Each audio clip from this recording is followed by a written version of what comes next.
Hi, I'm Gerard Saylor from the LD Fargo Public Library in beautiful downtown Lake Mills, Wisconsin. I'm in the Muskego Public Library right now for the Murder and Mayhem Writers Conference that they have here every year. This is the third year. And sitting next to me is future Nobel laureate Victor Gischler. Gischler, you've got 6 books? 6 written, but the 6th one doesn't come out till next year. Yeah. They're very good. I recommended one in the previous video. The most recent one is Go-Go Girls of the Apocalypse. And how would you describe that very succinctly? Well, Go-Go Girls of the Apocalypse takes place in rural America after the fall, 9 years after the fall of civilization. And our hero, Mortimer Tate, comes down from the hiding place on his mountain to see what's left of civilization, to find that civilization has risen from the ashes in the form of a go-go club franchise. So all civilization is clustered around, these pockets of civilization all clustered around go-go clubs. And the go-go clubs are the centers of commerce, too. Centers of commerce and meeting places. It's just the crossroads of civilization at these go-go clubs. Yeah. When I was reading this, one of the reasons I liked it is because I assume we're about the same age. And I grew up on television watching post-apocalyptic films. Oh, sure. Like Mad Max and all the copiers after that. Mm-hmm. And so that's one of the reasons I liked it, because that's a genre that I really enjoy. I mean, did you have any of those kinds of things in mind when you wrote it, or? Oh, I think I sort of do these winks toward a number. I try to do homage to those movies and those books, and not just the films, although those were a big influence, yeah. But just to novels like Lucifer's Hammer, Alas, Babylon, A Canticle for Leibowitz, these sort of classics of book post-apocalypse in book form, but also in film. I mean, the Mad Max movies, I'm clearly paying homage to Mad Max. I'm clearly paying homage to Escape from New York. You know, there's some different ones there, definitely. Well, that ties into something else I was thinking about, because you're like a literature dude. I mean, you have a PhD in literature, is that right? My certificate actually says literature dude. Literature dude. Yes. No, I do. Yes, I have a PhD in English from the University of Southern Mississippi. And you teach that too. I teach it. I used to? Off and on. I was a professor at a small college, at a small university, Rogers State University, in Claremore, Oklahoma, while my wife was working on her PhD in education at Oklahoma State. Uh-huh. But when she finished her PhD, she got a really great job at Louisiana State University, so we moved down there. And I went across town to the local community college to see if they maybe had a job for me. Yeah. Unfortunately, they did.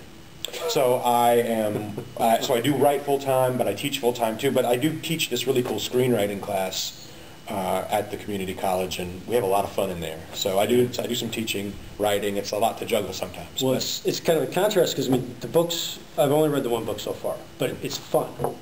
Oh, it's a fun book. It's an enjoyable book. There's a lot of humor, some black humor and dark humor in there. And it's kind of this contrast between this kind of, I don't know, you maybe think of it as bubblegum literature, as opposed to, I would think of a literature teacher as being kind of, a poetry. Eat your vegetables literature. Right. Good for you. Yeah. Good for you, broccoli literature. Good for you, but you don't like chewing it down. Yeah. Well, I think, I try to write, especially with Go-Go Girls of the Apocalypse, I tried to write something that would speed along like entertainment reading. Right. But you would have the option to think about some of the satire. If you wanted to later kind of sit back and ponder some things, I tried to slip in some vitamins and minerals underneath the bubble gum, but you don't have to. You're not, those things are not in the book in a way to slow you up. Yeah. You can read it you can read it quickly, and it's entertaining. I hope my first thought is always to entertain. Right. And then if there's some moments of thought in a book, and that's optional. Yeah. Well, there's all sorts of academics who write books. Usually it's nonfiction that I run across. Mm-hmm. But as far as fiction writers, and especially that I know of, for like mysteries or horror and suspense, that people who say that they're a PhD, maybe they hide it. I can only think of one other one. I mean, and this is the quiz. Can you tell me what I'm thinking? Well, I think of one of a PhD writer who, a guy with a PhD who also writes mysteries. I don't know. Is there a guy named Hall? Is there a guy that does some guy at Florida International or one of those Florida colleges that does some mysteries? But I don't, that's not the guy you're thinking of. Who is it? Bill Kreider. Bill Kreider is a great guy. He came up through, you know, when I started teaching at the community colleges. Yeah. I pulled Bill Kreider aside at a convention. I'm like, oh, yeah? how do you teach at the? How could you teach this full load and also write the books? Yeah. Because Bill Kreider's written a lot of good books. You know, Yeah. His teaching didn't seem to slow him up, and he puts out books. Well, I mentioned that because I read his blog a lot. And Oh, it's a great fun blog. And I suck up to him on the blog. I can't help it. But a lot of the writers here, they got full-time jobs, and they're still writing, they're still publishing. I mean, to me, that's really impressive. And I really have. It is 2 full-time jobs, because not only am I teaching a full community college load, I'm grading all those papers and everything, but I'm writing my stuff. I just got a gig doing a novelization of a comic book. I also write some comics for Marvel Comics. Yeah. So I feel like I am barely keeping up with stuff sometimes. And then family duties. And then family duties, you know.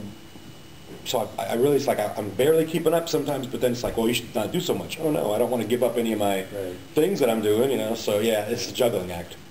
Do you think it's ever going to get so tough that if your novels don't sell well enough, do you think you're just going to let it slide? No, because they're not, I mean, I'm not what you would call a best-selling author now. Yeah. I write, you know, my very first novel was published by Uglytown, which was a small press. Right. And I was thrilled.